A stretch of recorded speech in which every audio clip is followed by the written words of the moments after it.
Please welcome Zarna.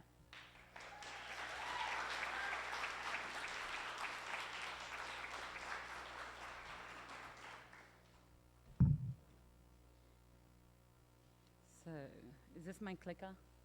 Okay, great, thank you. So,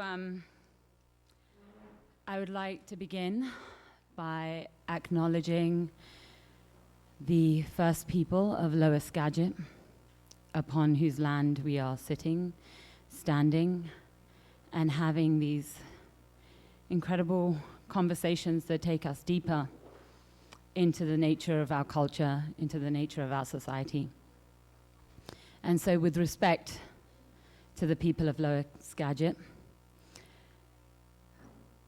I would also like to acknowledge the organizers of this conference with such thoughtfulness and such deep desire to take us all deeper.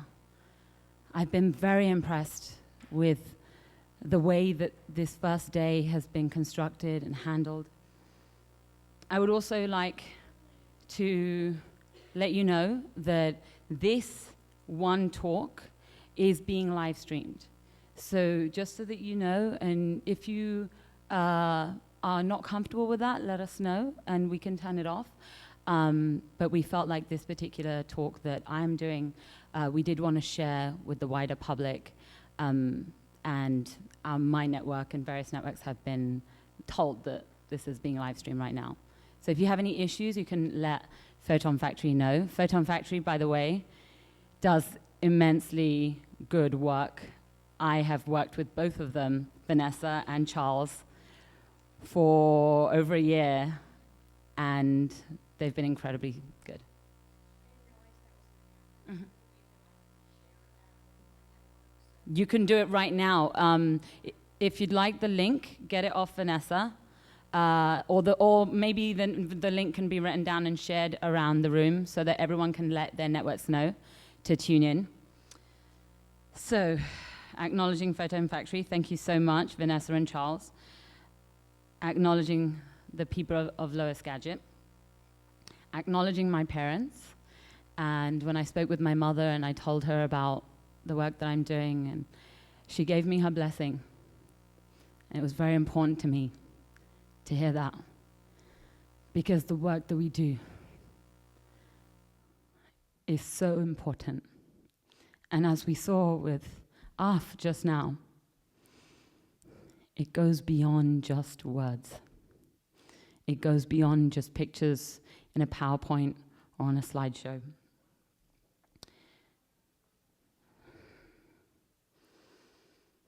Shri Krishna Sharanam Mama. Shri Krishna Sharanam Mama. Shri Krishna Sharanam Mama. So, I'm here to talk to you about colonization and animals. But before I do that, I don't know if this, oh, okay. That's me. Just so you know, my guru always told me that if you're ever speaking anywhere, you should always let your audience know who you are, so that they know why you even have a right to speak on this subject. It is important. You, as my audience, have a right to demand credentials. So, I was born in England. My family is from India, and I have been a traveler in this land, shall we say, for many years. So I have experienced the racism, the colonization, the patriarchy, and the capitalism of 3 continents. I felt it deeply, I've experienced it, it is in my racial memory. And this is not a superficial surface movement for me. This goes deep into my soul, and it comes from that place, because this is a spiritual movement. So, before we can really understand how colonialism affects animals, we have to understand what colonialism is. So this is a basic definition. Colonialism refers to control over a piece of land and its people by a more dominant power. Control over a piece of land and its people by a more dominant power. This is a map of the 18th century. And all of these colors that you see here, these are all of the different empires. This right here, this bright red, that's all the Spanish Empire. The dark red that you see here, dark red, dark red, dark red, dark red, dark red, dark red, dark red, dark red, that's the British Empire. The green, green, green, green, green, green, green, green, that's the Portuguese Empire. The blue, blue, blue, blue, that's the French Empire. All of this purple, that's the Russian Empire. You may have noticed that the single unifying factor is that they're all European. In other words, the white people colonized the brown and black people. This is the propaganda of empire. She is the empire. She is a mother. And she nurtures her colonies, who are children. They need her. She is a loving mother. They cannot exist without her. They are literally attached to her breast. This is the propaganda of empire. And what is propaganda? Propaganda is when you have an idea that you want to insert into the minds of others so that they believe you. This is the reality. Empire gorged itself on the blood and sweat and tears of those they colonized. They weren't feeding their colonies. They were leeching the very blood out of them. So Europe colonized the world, and Great Britain was one of those powers. And the British Empire also colonized parts of this country. And this country was part of that empire. And then this country fought that empire, had a revolution against that empire, and then this country became the empire. And this country became the empire using the term manifest destiny.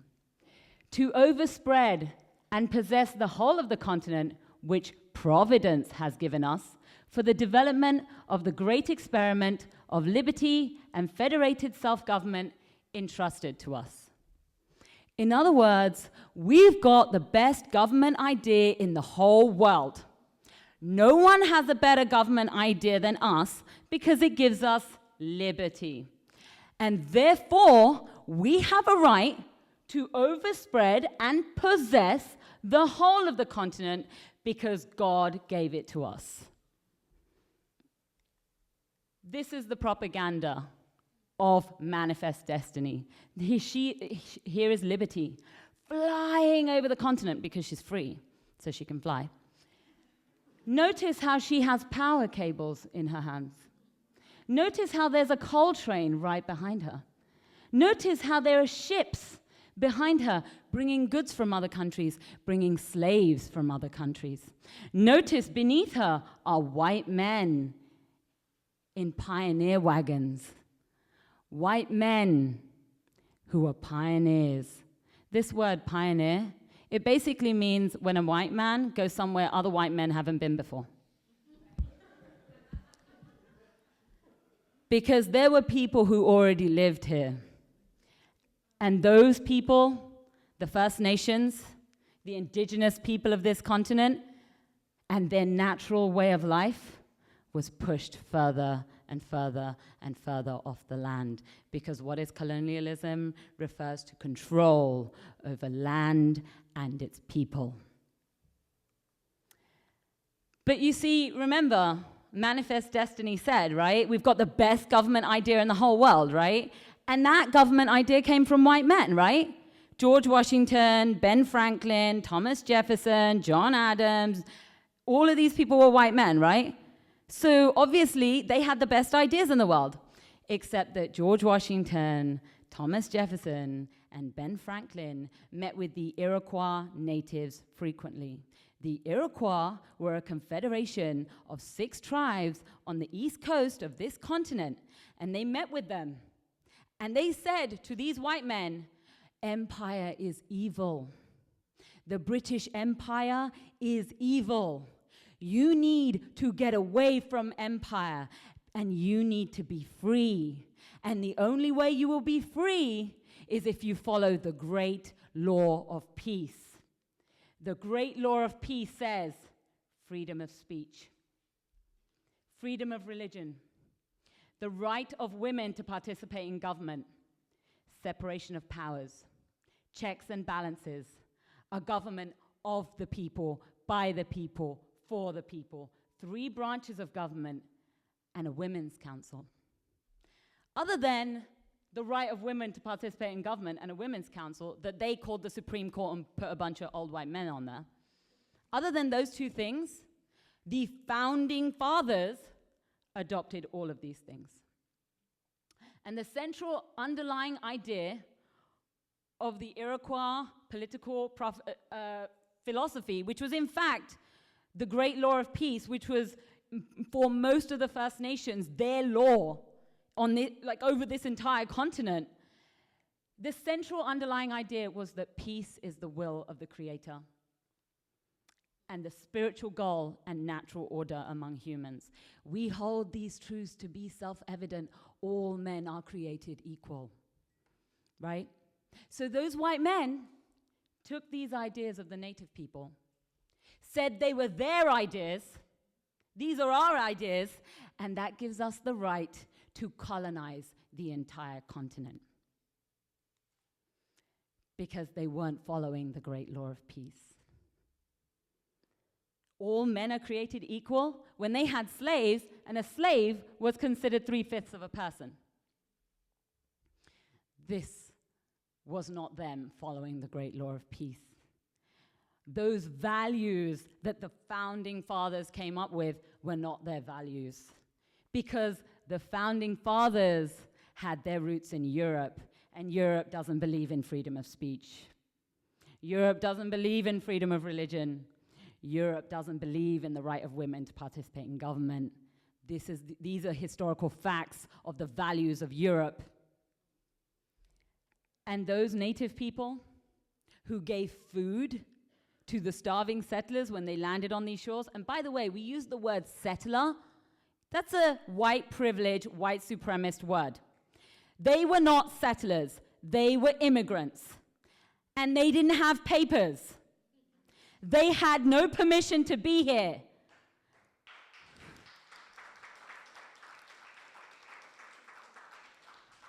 So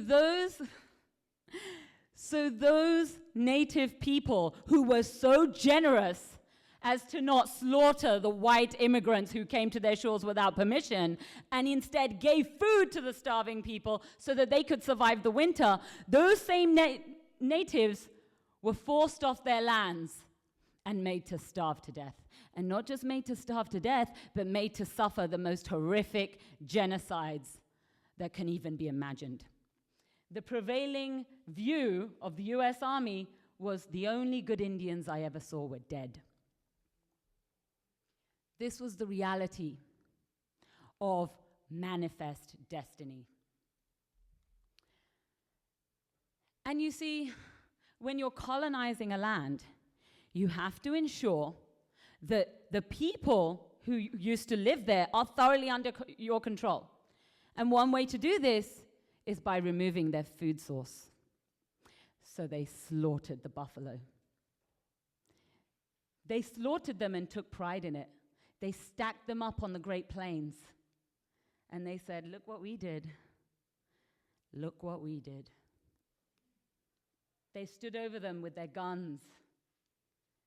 They didn't even eat the meat. They just stood over them and gloated and said, the only good Indians I ever saw were dead. Slaughtering the animals on a piece of land is an act of genocide upon the people who live upon those lands. So when we look at colonialism and when we look at animal rights, if we do not understand that those animal rights are deeply connected to the indigenous people of that land, we are not fully understanding exactly what is happening here. Right here in this region, in the Pacific Northwest, colonizers hunted wolves, bears, and cougars to extinction because that was a threat to their livestock. They introduced European livestock in a land that was not indigenous to them, and they hunted the indigenous animals here.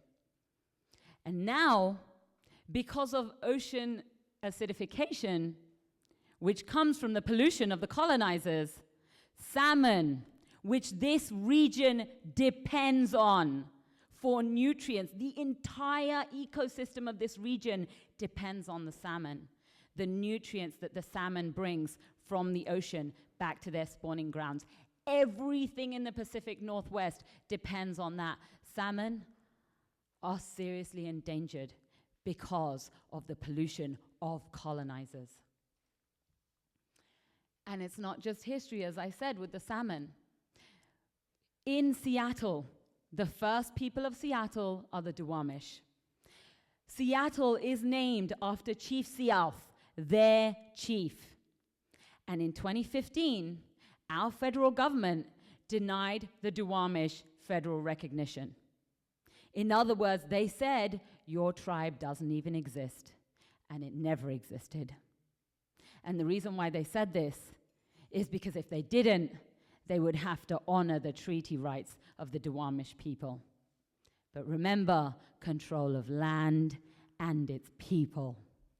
And because the Duwamish do not have treaty rights, and because the Duwamish do not have sovereignty in their own land, they cannot safeguard the animals that live upon it.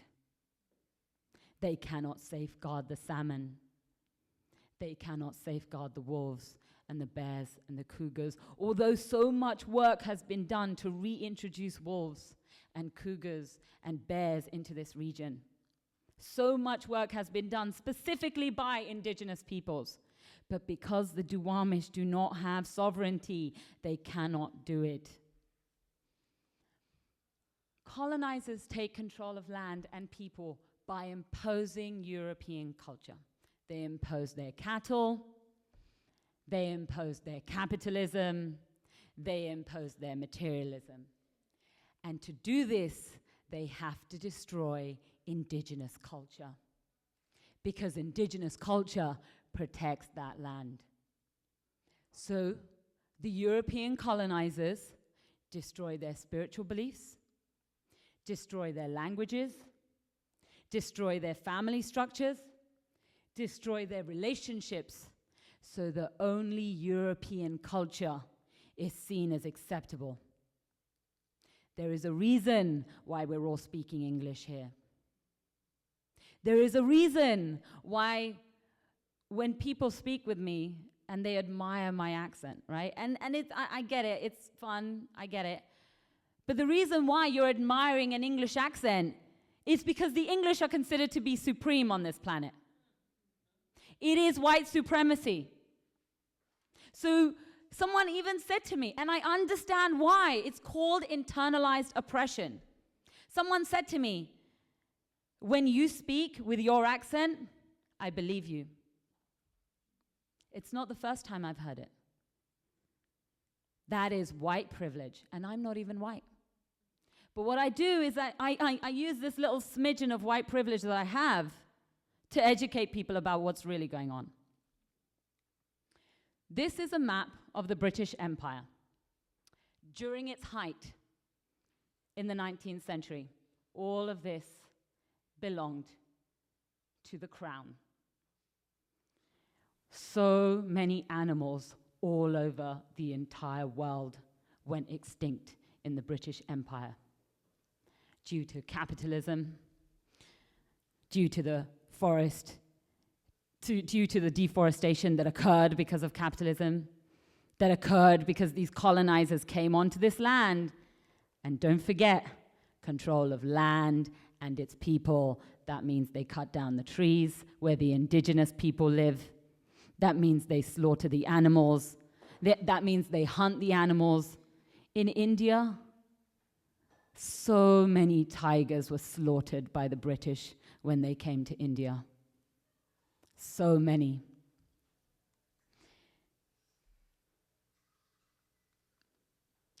This is Africa. So this was the height of the British Empire. This is Africa. So all of this was British, and all of this was French. And a little bit of that was Portuguese. So this is Africa today.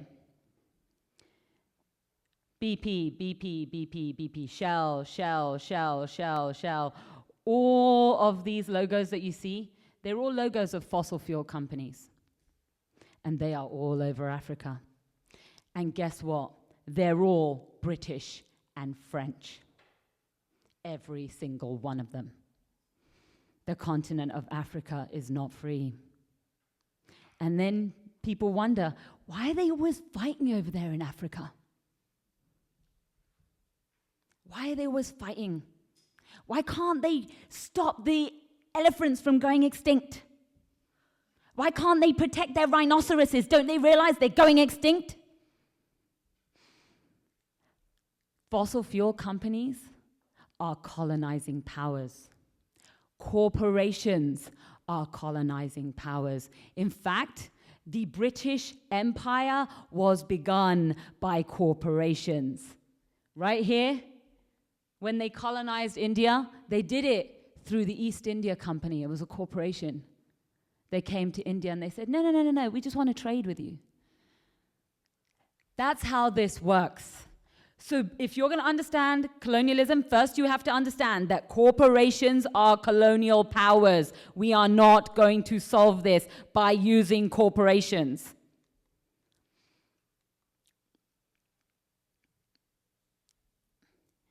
In Virunga Park in the Congo, where they have 200 of the world's last 700 mountain gorillas, they are threatened by Shell oil.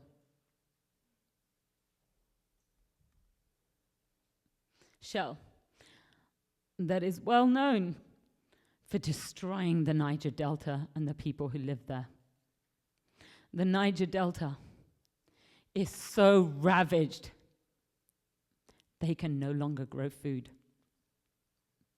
Their children are so malnourished that their systems are so compromised that they're vulnerable to flesh-eating bacteria. They eat the flesh off their faces. And then Western pharmaceutical companies say, we're going to come and help you. Except that their pharmaceutical drugs are made from the very same fossil fuels that have destroyed their land. It's not just Africa. Remember, corporations are colonial powers. And last year, Shell brought their giant Arctic drilling rig to our waters to get it ready to send it up to the Arctic where brown people lived so that they could colonize them too. Do you know what this Arctic drilling rig was called? It was called the Polar Pioneer. The Polar Pioneer. So when we're talking about climate change, and when we're talking about the fossil fuel empire, this is colonialism. And we all know, that Arctic drilling would have destroyed the fragile ecosystem of the Arctic. And the Arctic itself is our world's air conditioning system. All of the ocean currents all over the world are regulated by the Arctic. So when that catastrophic oil spill would happen, and our own government scientists say that if they drill in the Arctic in these conditions, there is a 75% chance of a catastrophic oil spill. So when that oil spill would happen, and it would happen, 75% is a certainty. That means it would have not only destroyed the ecosystem of the Arctic, thereby destroying the people who live there, it would have had catastrophic knock-on effects to ecosystems around the entire planet. This is what colonialism does.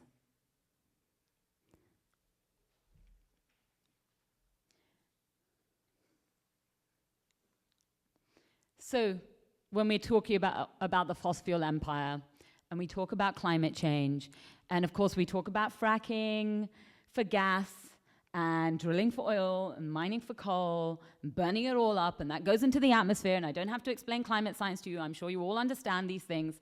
So most people think this is what it is, this is what climate change is, right? But of course, as vegans, and as animal rights activists, we know that in fact animal agriculture is the single biggest driver of climate change. I don't have to explain any of this to you. You know, you get it. But for the benefit of those who are watching, 80% of the deforestation that has occurred on this planet has occurred to make way for animal agriculture.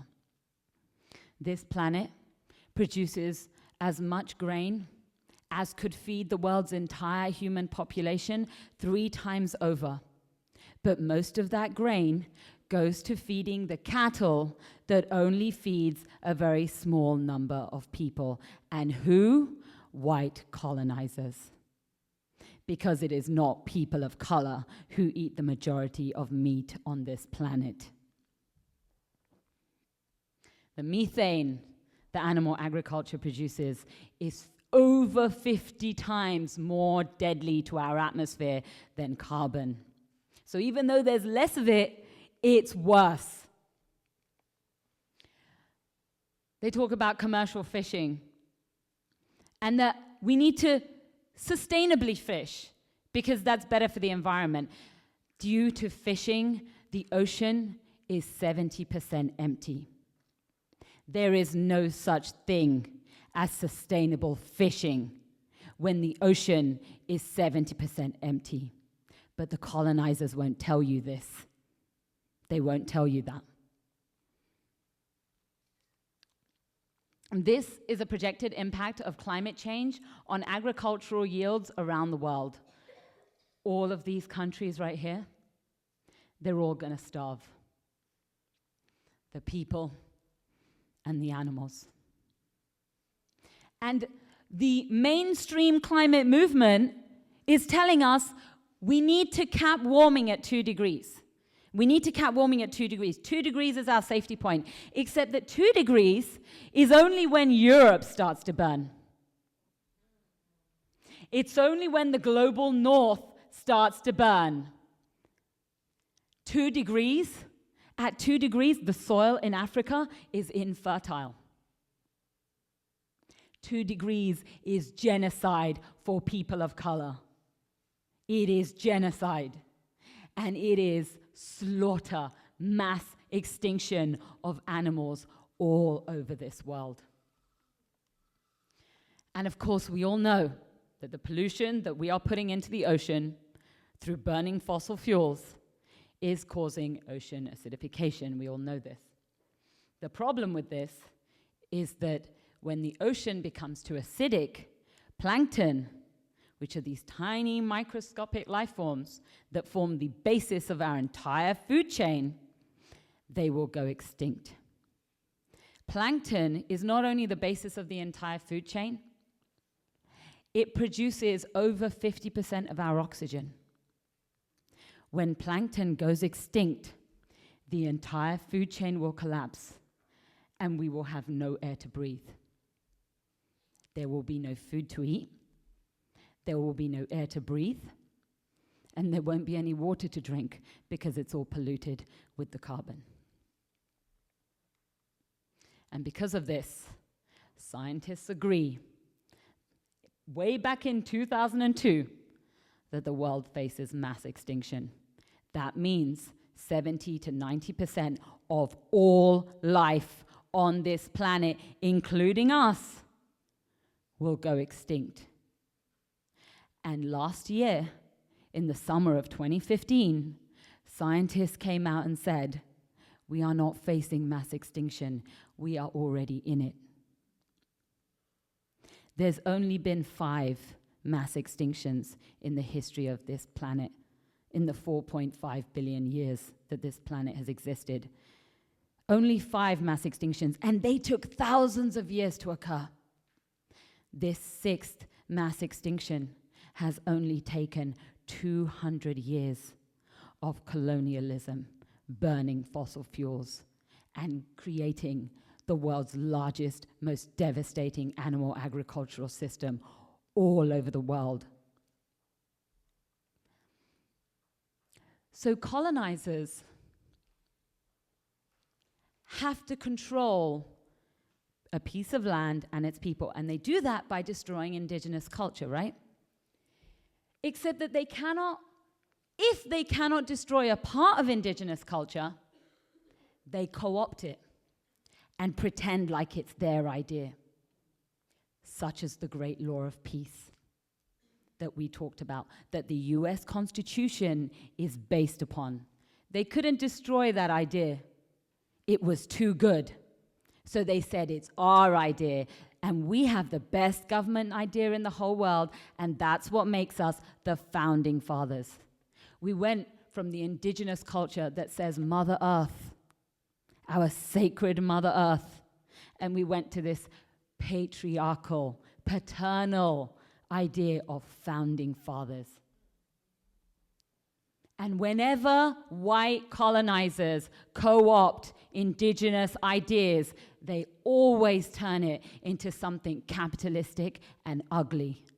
Always. For example, indigenous culture that respects water, earth, sky, and animal rights has been co-opted by colonizers who pretend like it's white culture. Environmentalism, origins in the progressive era with Teddy Roosevelt and the Sierra Club. They established the national parks. Well, that's a good idea, right? Like, we needed national parks. We needed to protect the natural places on this continent, right? Let me tell you something about the Sierra Club. It was formed to force indigenous people off their lands and create hunting playgrounds for rich white men. That's why the Sierra Club was formed. And you could say, yeah, but that was just the root of it, right? Like, that was the roots of it. Now they've changed, and they're doing a lot of really good things, right? They're doing a lot of really good things. Except that in 2012, they admitted that they took $26 million from natural gas companies, while simultaneously saying that natural gas was a cleaner fossil fuel than coal and oil, and that we should be moving towards natural gas. Yeah. And by the way, my group, Women of Color Speak Out, has been supported by Sierra Club. I have friends in Sierra Club. That doesn't mean we don't speak the truth. That doesn't mean we do not make people uncomfortable. We have to speak the truth if we are going to understand the effects of colonialism and white supremacy. So the Sierra Club and the environmentalist movement and the conservation movement, the animal rights movement, the traditional animal rights movement, we need to conserve nature. We need to conserve animal species. It is a co-optation of indigenous wisdom, and it is destructive. And if you don't believe me, I'll show you some more. The World Wildlife Fund, right? Well, they're good, right? The World Wildlife Fund, they're protecting wildlife all over the world. Isn't it a great thing? They're in bed with Monsanto and Big Oil. They've taken lots of their money. Lots of it. They've participated in the displacement of indigenous people all over the world. 20 million indigenous people. They participated in their displacement and cultural destruction. Because indigenous people don't really know how to manage their lands, apparently. Did you know the native people lived in this area of the Pacific Northwest for over 12,000 years. Some people say 16,000 years. They themselves say since time immemorial, and I'm going to go with what they say. But they lived here for thousands of years.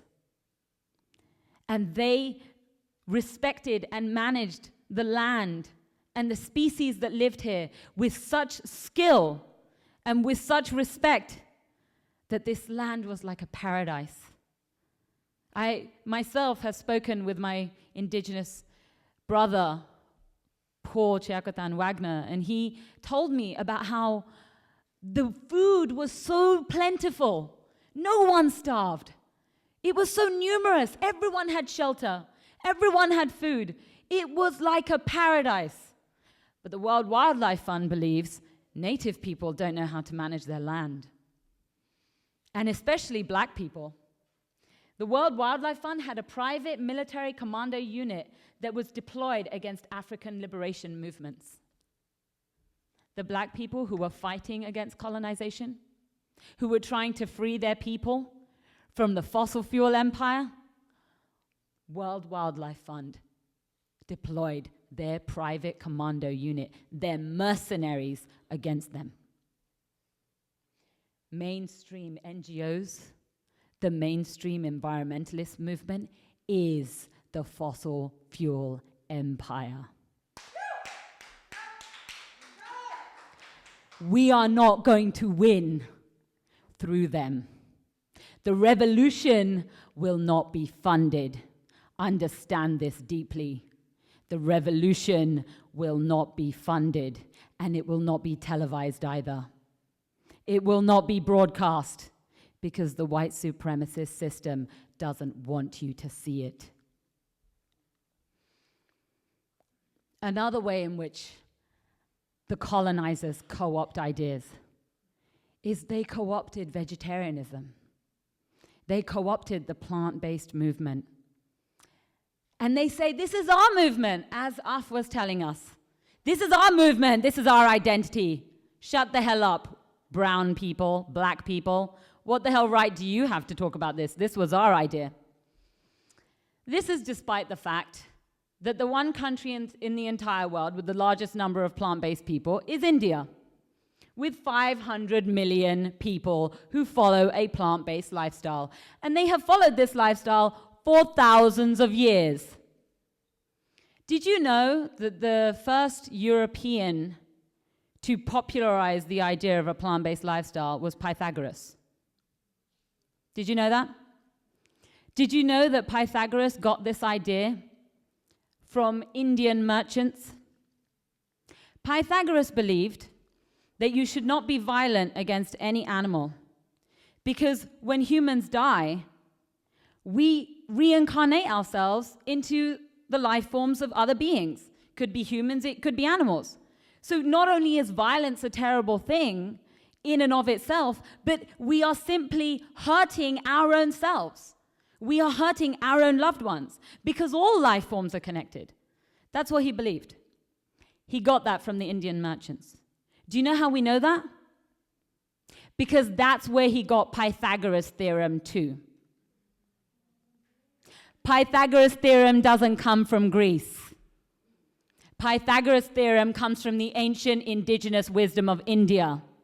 It is in the Hindu scriptures and was there for a lot longer than the Europeans had ever heard of mathematics. We gave them numbers. The original word for plant-based is shakahari, which means one who eats plants. But the white people co-opted it and called it veganism, as if it's theirs, as if it's their idea. This is a map of those who are most responsible for climate change. All of these countries in red, most responsible for climate change. These countries in blue, least responsible. Now down here, these are the countries least likely to be impacted by climate change. These countries, most likely to be impacted by climate change. In other words, the colonizers have created climate change. And it is the brown and black people who were colonized who are going to pay for it. The Daily Mail is a British newspaper. It told its readers, go to these countries right here before they're wiped out by climate change. These countries right here in the red and yellow and orange, go to these countries before they're wiped out. Not to help them. Go to those countries to enjoy them before they're wiped out. Go on safari before the elephants are all dead. Go see the savannas before they're wastelands. Go eat the food that the people cook before the food and the people are gone. It is colonization all over again. Because that is what this is. It is white supremacy, it is Eurocentrism, it is racism, it is imperialism. Climate change is white supremacy. Climate change is racism. And if you do not understand that the racial justice movement is the environmental movement, you do not understand what is really happening. So what do we need to do? We need to decolonize our minds and our hearts and our souls. Decolonize yourself and those around you. Help the people around you to decolonize. Talk to your friends and your family and your children and your workplace and your college and your school and the people at the bus stop. And don't do it in an I'm a vegan, you should be vegan too, oppressive white supremacist manner. Don't do that. Whenever white people co-opt indigenous ideas, they always make it look bad. Don't do that. Don't be morally superior. It is not about being morally superior. It is about getting in touch with your soul. It is about understanding that those mountain gorillas are your brothers and sisters. It is about understanding that all land is indigenous land. All land is indigenous land. If you're white, you were indigenous to a place too once, before it was beaten out of you by capitalism and patriarchy.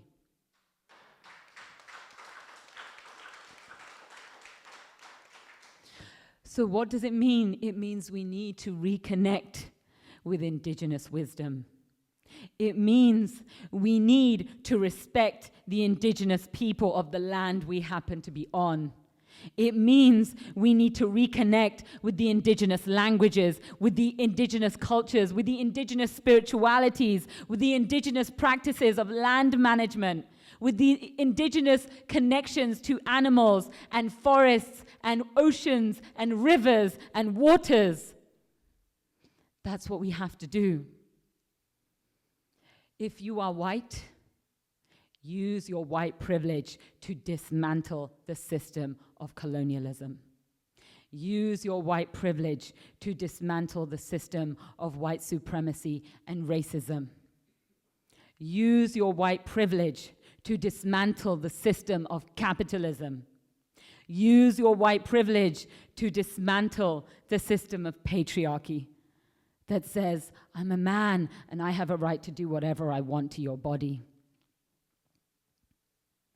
We treat this earth exactly the same way men, and in particular, white male patriarchy treats women and people of color.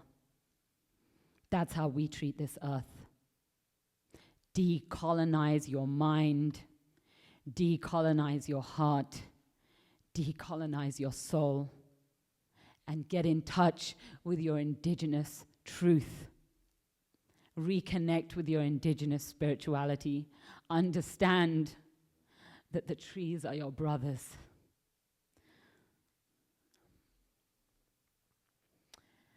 Thank you.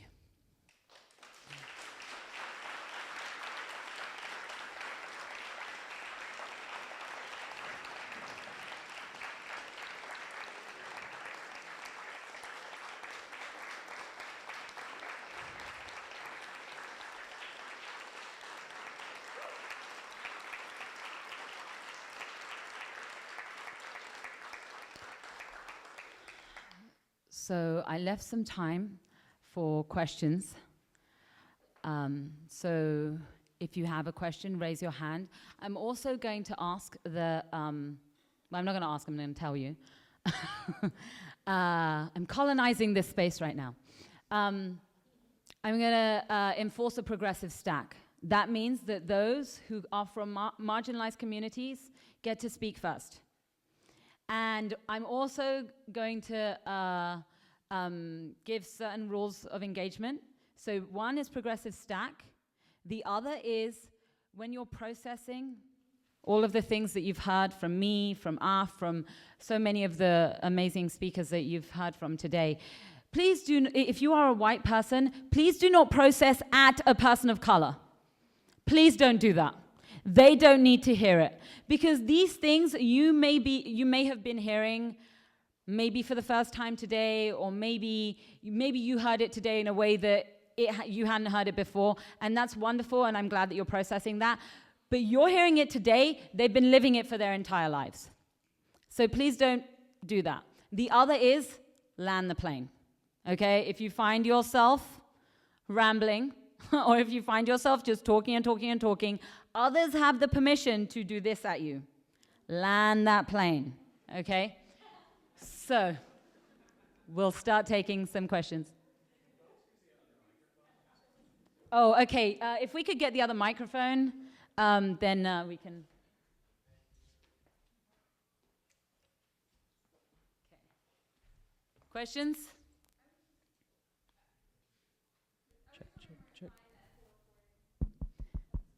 The full recording of all of the speakers today?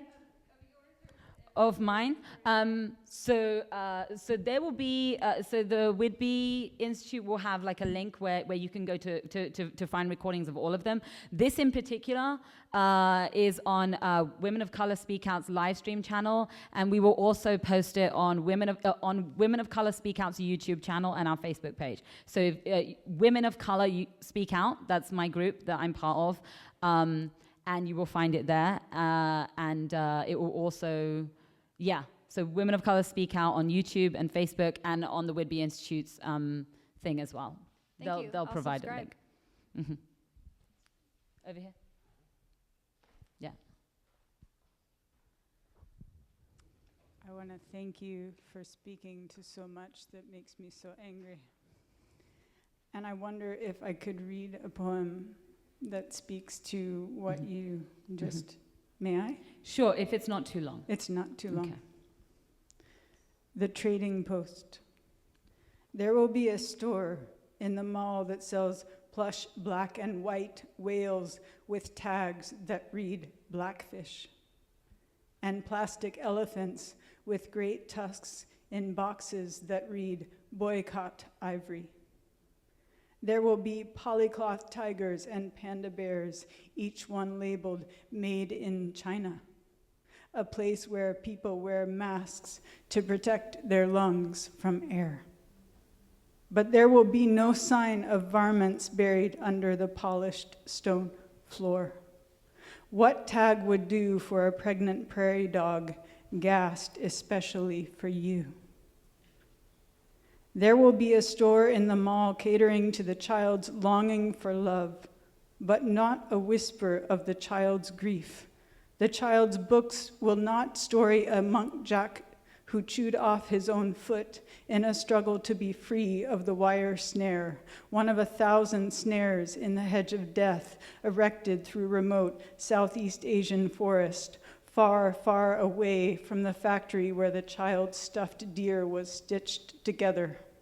Farther still from the child's house on the burning Front Range, forest fire stole Bambi's home. The whale and the reactor are muffled. A steady leak at Fukushima is not so real as wildfire out of control. And if the child hears about radioactive water pouring into the Pacific, the myth will include a hero sweeping down from the sky or up from the ocean depths to seal the crack and clean up the mess. There will be a hero's happy ending. The child, too, will become a hero, comforted by his own righteous will to defend his family until he realizes he alone cannot plug the hole. The lone wolf is dead. No hero is coming to substitute his parents who were not listening when he said, "Look at me." The child's drug addiction will be his own, his depression before the suicide. Nothing to do with the microwave burrito on the porcelain plate at the empty dining room table, graced on a marble floor that covers starved souls, his own buried alive. Okay, thank you very much. That was actually a bit long. So, thank you. Thank you. Hey, this microphone is loud, or maybe it's too close to me. I hate to be that guy, but I'm just going to remind everyone right now of our Bill of Rights earlier. I didn't think that we would have to do this on the first night, but I feel the need to call in a little bit. Megan, we really appreciate that poem, and I really liked it. I'm sure others did here as well. But Zarna just gave a presentation and she asked for questions, and so I feel obligated at this time to actually acknowledge the fact that your poem actually made Zarna's presentation more about you and the presentation of your creative work, which again is deeply appreciated, but it takes away a little bit from the question and answer session, which we have a limited amount of time for. And so I want to, number one, apologize to the people in the room who were, who kind of got their time cut a little bit short because this was the last presentation of the evening, and and just ask you politely to be mindful of that in the future. So thank you, and thank you, Zarna. Questions, again, specifically questions. Over here, Sebastian. Thank you. Hi, thank you so much for your presentation. My name is Yukimi, and I'm from Japan. And when I see the map over there, Japan is pretty much part of colonizer. Yet in this country, I'm not from here. Yet in this country, I'm also POC, and I'm also part of minority. But still, I feel East Asian people are getting more power or whiteness, the idea of whiteness. And I'm confused right now. So it's called. Sorry, are you? Were you finished or are you still? Yeah. Okay. So my question is, how to navigate this very confused identity, and also how I can approach to other Japanese, Chinese, or Korean or Taiwanese people to really ask them to take this issue seriously, because they are so much ignorant, and I'm having this frustration. So. Yeah. Thank you so much for that question. It's called internalized oppression. When you have had white supremacy imposed upon you, because remember, colonizers have to destroy your culture and impose their own culture so that only their culture is seen as acceptable. This is why many people who have suffered from colonization around the world think that they have to be like white people in order to be accepted. They have to be capitalistic. They have to shop for those brands. They have to have this job over here. They have to have this job title. They have to have this bank account. They have to treat other people in the way that white colonizers treated people so that they can have power too. I call it a colonial hangover. It's deeply painful for those who have been colonized, who recognize and who see and who are attempting to save their people from the destruction of colonization. It is deeply painful to look around you and see that all of your people are still so colonized in their minds and in their hearts, to the extent that their own culture is not accepted. They cannot accept their own culture. They reject their own culture. They reject their own culture. They say, no, I don't care about that. I want to be white. Many Indian people, when they came to the West, many Hindu people who had been raised vegetarian, who had been raised in the values of non-violence and to protect Mother Earth, to protect animals, they began to eat meat in order to be accepted by white people. They began to take white people names so that the white people didn't have to twist their tongue trying to pronounce their name. Remember, only European culture must be seen as acceptable. So when we're talking about addressing our communities that still have this colonial hangover, that still have this internalized oppression, and it's not just people of color, it is also brown people. It is also white people. The fact that there are white people who still think that if you want to be in this country, you better speak English. The fact that they think that is internalized oppression. Because odds are their family wasn't from England. Odds are their family was from some other part of Europe. Odds are they have various DNA within them that is not white. Yeah? So what we do when we have to talk about this issue is we have to explain to people what colonization is. We have to take them through that. We have to understand this. Without understanding the very basis, this is a root cause of climate change. This is a root cause of species extinction. This is a root cause of the oppression. This is a system of oppression. So as Af was saying, that, yeah, we have to understand the intersectionality of it. But beyond that, we have to understand, okay, what do we do, right? In order to understand how to treat a patient, first you have to understand the root cause of the disease, right? So you explain what the disease is. You explain what the root cause of the disease is. You show them this was the history of our people. And now you say, now, in order, and this is not me saying this is what you should do. This is what I have been thinking personally about my own way of dealing with this, is I'm saying, in order to deal with this, I'm going to talk about the root cause. I'm going to talk about this system of oppression that has caused this, and now I'm going to talk about ways that we can remove this system of oppression from our minds, right? So, for example, one of the things that we need to do is relearn our languages. One of the things that we need to do is reconnect with our indigenous spirituality. Yeah, one of the things that we need to do is start to actually stand in solidarity with the indigenous people of the land that we're on. Every single one of us should be doing this. Every single one of us. So these are all ideas. It's not, but one of the reasons why I didn't go through like a whole list of like things you can do to decolonize is because of what Af was saying, right? 10 things white people can do to decolonize themselves, right? It is not up to me to tell you what to do. It is up to you to go deep within yourself and to have colonization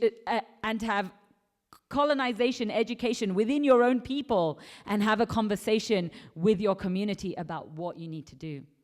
So we feel so frustrated, right? We feel so frustrated about what do we do about this? What we do is we talk to our community. I started this group, Women of Color Speak Out, with 3 other women of color. There's 4 of us, Women of Color Speak Out. And we were all women from different backgrounds who were looking around and saying, where are our people? Yeah? And white people say this all the time. Why aren't people of color in this movement? That's why. That very question, that's why. I'm a vegan. That's why. You are not a vegan. You are a Shakahari. Understand that. Remove this colonizer language from your vocabulary. Decolonize your mind from it. And talk to your community about how to do it. And when someone messes up, everyone messes up. You call them in, right? With love, with compassion. You call them in. We speak with each other, right? We can't do this alone. Capitalism thrives on isolationism. Colonialism thrives on divide and conquer. It thrives on it. The colonizers came in and they told the native people, oh, you don't want to be talking to the black people. And they told the black people, you don't want to be talking to the Hispanic people. And they told the Hispanic people, you don't want to be talking to the Asian people. And they told the Asian people, whatever you do, don't talk to the black people. Because colonization thrives on keeping people of color apart from each other. So we have to, and that is internalized oppression. The racism between people of color that was imposed in our minds by colonization. So these are all ways in which, as a community, because it's very difficult to do this alone. Don't do it alone.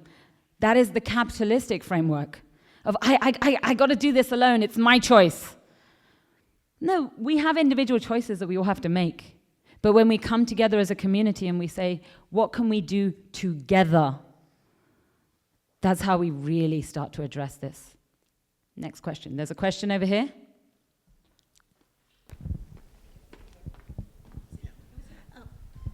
Thanks. Thank you so much for your presentation. It was so great. And I appreciate the whole thing. In an effort to decolonize all of us, I would like, if it's okay for you, to ask us to remember that when the colonizers came to this continent, people weren't happy immediately. There was a little bit of, helping them through the winter. Like a couple of people did that, right? But like the Powhatans immediately fought. Like people immediately fought them. And the dominant cultural narrative says no, right? The myth about Thanksgiving. So I was wondering if you had any other examples of people fighting this immediately and being successful to sort of spur us out into the evening. Sorry, fighting what exactly? Colonization. Fighting colonization? Colonialism. So fighting it immediately? So what you have to understand is colonization is not an immediate thing. Colonization happens over a period of time, right? Someone might come to your land and say, I'm just a trader, I'm your friend, right? That's how these corporations do this. Shell Oil went to the Niger Delta and said, when we come here, we're going to build you roads. We're going to build you schools. We're going to build you hospitals. You're going to be much happier. And the people welcomed them. They said, oh, schools, hospitals, roads, that sounds good. That sounds good. Okay. Yeah, it's not an immediate thing where, oh, these people are here, we need to fight them. Because often the native people, the indigenous people, their own cultures, and this is not always true, but in their own cultures, they have sacred traditions of welcoming your guest. Sacred traditions. In my own tradition, our guest is God. When a guest is under your roof, in your house, you treat them as if they were God in your house, because you can never know whether or not they are, maybe they are God. When the Spanish people went to South America, the people there welcomed them as if they were God.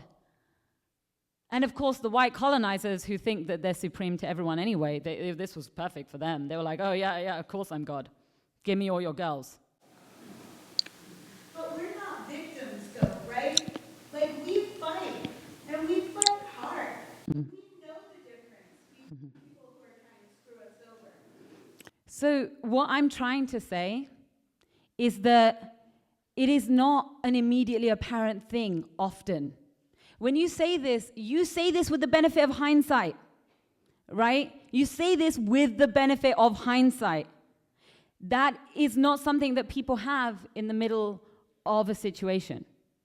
And so, and also this idea of we are not victims, what you're saying there is you are erasing, in some ways, the experience of certain people. And I hear what you're saying, in that what you're saying is, oh, but we need to fight back, right?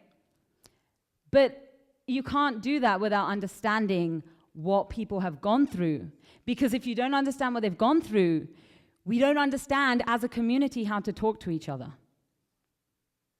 We don't understand as a community if you don't understand the oppression someone has felt. For example, in the animal rights movement, many of the white people will say, how comes black people aren't here when they're standing at a blockade confronting the police?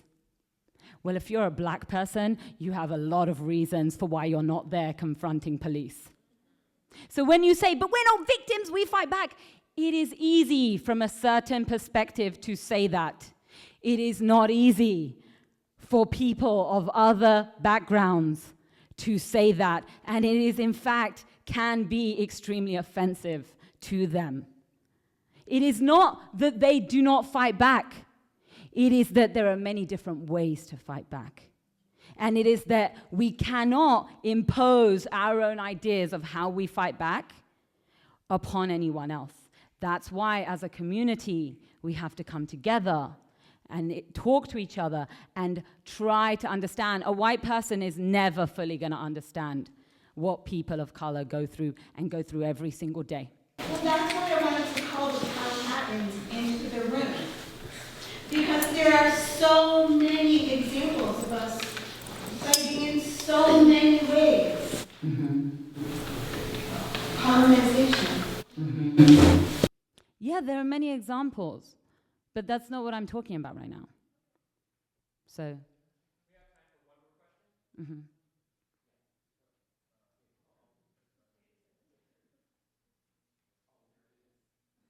The button. There you go. So I just wanted to say that we're fighting right now, Right. okay? And the first step to fighting is to understand and to reason and understand with one another, because everyone's been divided by the powers that do that the greatest, okay? And it doesn't, we know that the powers are who they are, you know what I mean? But we shouldn't concentrate on that. We should concentrate on what's here and build that up. That's all I gotta say. Thank you. Thank you. Yeah. Now, who was it? What? You had your hand up, didn't you? Okay, Yeah. here you go. I'm from Mexico. My name is Gerardo, and I'm also Native American. I'm Aztec, Mexican, Native American, and I always make a point, if we are talking about Native American people, to say something in different environments. So I just wanted to point out that, I mean, I really appreciate the presentation, but to be careful when you talk about Native people, like we are just one tribe or one people and all the same, you know. So we have to be mindful, and I always invite myself to learn about the land that I am and the history and the people of this land, because I know this is Indian land all over in the Americas, no? So I invite everybody to like always be curious and like learn about this and view Native American people as different nations, different cultures, very complex people. So not to put everybody in like in one generalization category to make things, maybe you did it for time, or this is kind of simplistic. So we have to be like careful, because then we are perpetuating the invisibility of natives by talking always Native people is like that, Native people is like that, indigenous people.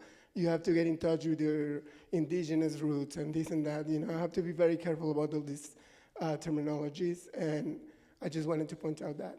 Yeah, and I'm glad that you did, and that you're absolutely right, that all of these cultures are separate and distinct, and that is part of the decolonizing process, where when we learn about the indigenous peoples of this particular land that we're on, and for example, we're right here in this part, in this region of this state, of this part of the country, but in a separate part of the country, there are different tribes with different languages and different customs and different thoughts. That's part of the decolonizing process, where we get in touch with these languages, where we get in touch with those people, where we actually start to learn, where we actually start to build community, where we understand, for example, the indigenous people in India.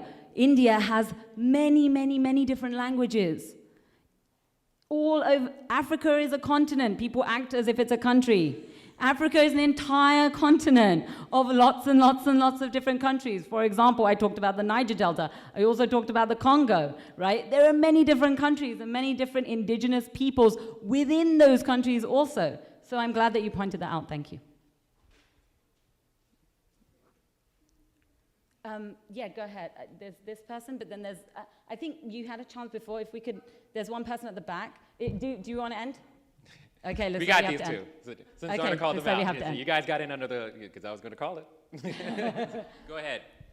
No, that's fine. There was a person over there. Oh, I thought that there was one up front too. You right here? Over here. Yeah. Raise your hand again so I can find you. There you are.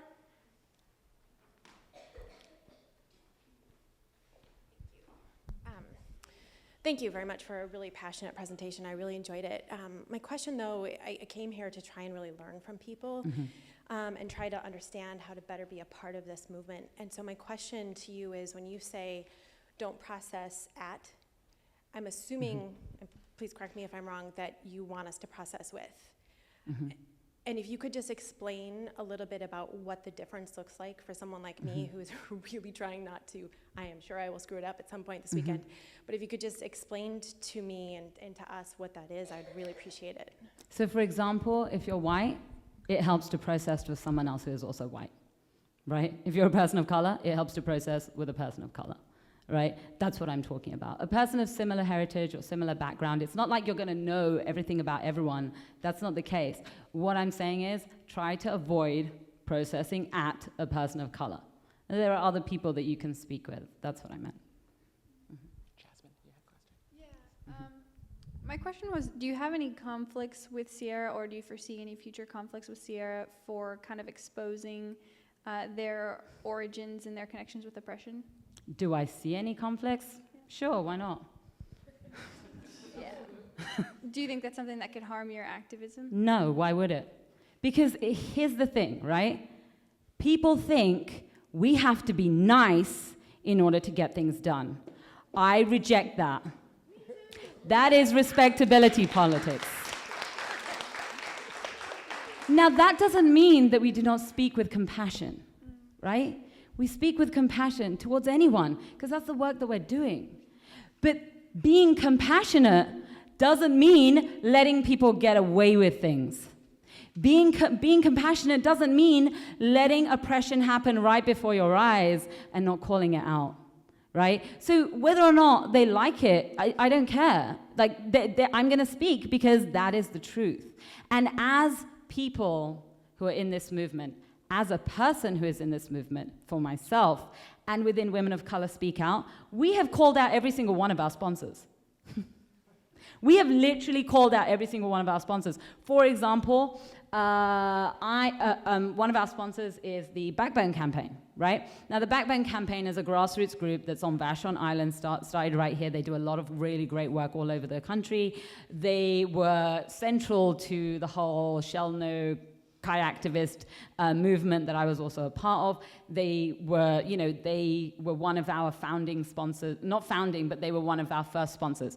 So they invited us to their action camp last year to do a panel. And it was our second event as a group. So we went to Backbone Action Camp and we did this panel. And we called out the racism. And we called out the patriarchy. And we said, as white people, you people need to talk to other white people about white privilege. And we called them out right after they sponsored us. And here's the thing. When people are sincere in a movement, they're going to listen when you call them out, right? That's when you know who your real friends are.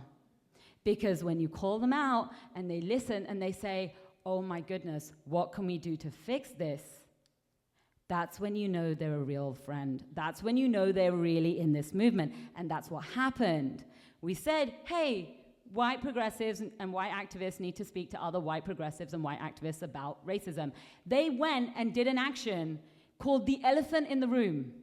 They went to Westlake Park in downtown Seattle. They created a living room space in Westlake Park.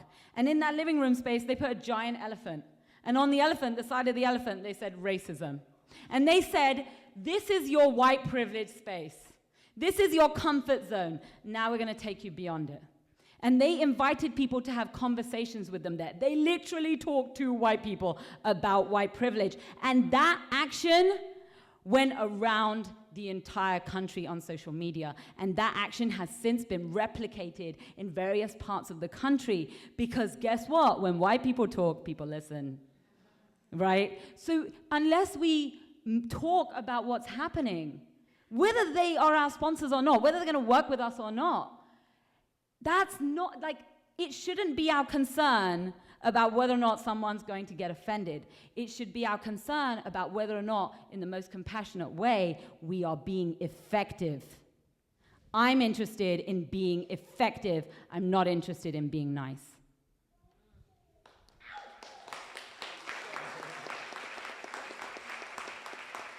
So, just as a last point, and in that vein, Backbone Campaign recently came to me and said, hey, we have this program called the CSO program. CSO basically means Community Supported Organizer, right? Their CSO at this present time is Carlo Voli, right? They said, we want to expand this program. And what it means is basically, as someone in this movement, working in this movement, it's really hard to work in this movement and pay the bills, right? So what they do is they create a fund where people can donate into that fund.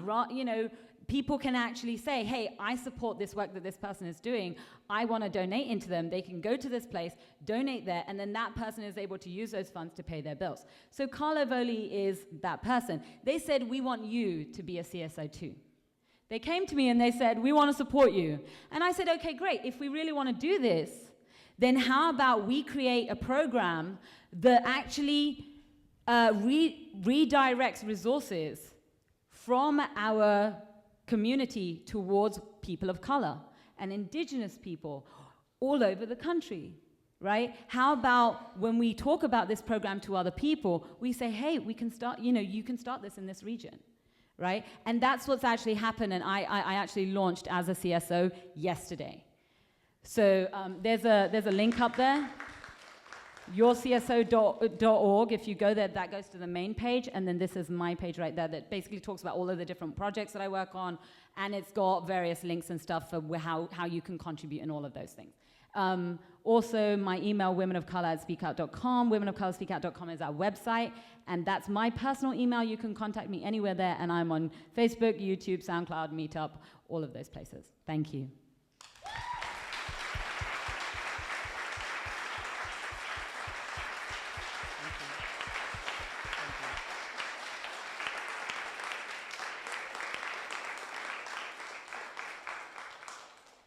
Oh, God. Whew. I don't know about you guys, but this was a really, really huge day. The first 3 presentations knocked it out of the park, so I don't know what the hell y'all gonna do tomorrow, but you're gonna have to come correct. You know, this has been incredible. I'm so glad that all of you guys were here today, and we're hoping to carry this energy through the rest of the weekend. A couple of cleanup items. I'm sure that most of you are probably exhausted. But some of you are going to go back to your respective houses, and here's what I want you to do. Continue these conversations, because everything that we talked about here doesn't just exist in this room, it doesn't exist in this building. It has to go back to our communities, and the only way that that's gonna happen is if we continue talking about it amongst ourselves and, you know, and doing what we can to keep this alive. And I personally have a lot to discuss, with the people that are in my house, and actually I'm gonna go to someone else's house immediately after I leave here. But, you know, and keep this vibe going.